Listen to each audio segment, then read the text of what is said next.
24 saac ee la soo dhaafay ayaa taageerayaasha nabad iyo nolol si weyn waxay u haystaan baraha bulshada iyagoona soo bandhigay sawirro iyo muuqaallo madaxweyne Farmaajo waxayna ku muujiyeen waxyaabihii uu qabtay intii uu joogay talada dalka waxyaabihii uu qabsoomay dhanka kale taageerayaasha nabad iyo nolol ayaa si weyn waxay u taageereen soo laabashada madaxweyne Farmaajo iyagoona u muujiyay baraha bulshada sida ay u go'an tahay inuu mar labaad talada dalka sii hogaamiyo madaxweyne Maxamed Cabdullaahi Farmaajo erayada ay isticmaalayeen taageerayaasha nabad iyo nolol ayaa ahaa isbeddelkii socday adiga daawanaya warbixintan iyo kuwa kale la mid ah ayaa ku wareegsan muxuu yahay isbeddelkii socday anagu waxaan ku nimid isbeddel doon yaan ku nimid isbeddel doonka la sheeg ma ahee waa isbeddel doon dhab ah yaan ku nimid oo aan niri xaaladda jirto waxbaan ka bedelaynaa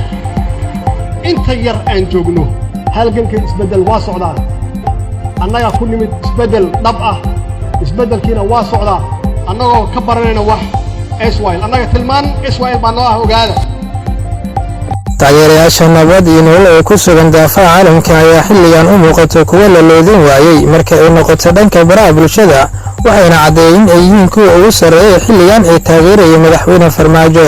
taageerayaasha musharaxiinta kale ayaa xilligan ku socotay jawi iska degan mana muuqato dardargelin xoogan ay ku soo bandhigayaan dhanka baraha bulshada doorashada Soomaaliya xilligan ayaa la filayaa in ay dhacdo 15 bishan May waxaana socota u diyaar garow weyn oo laga dareemayo musharaxiinta u taagan xilka madaxtinimada Soomaaliya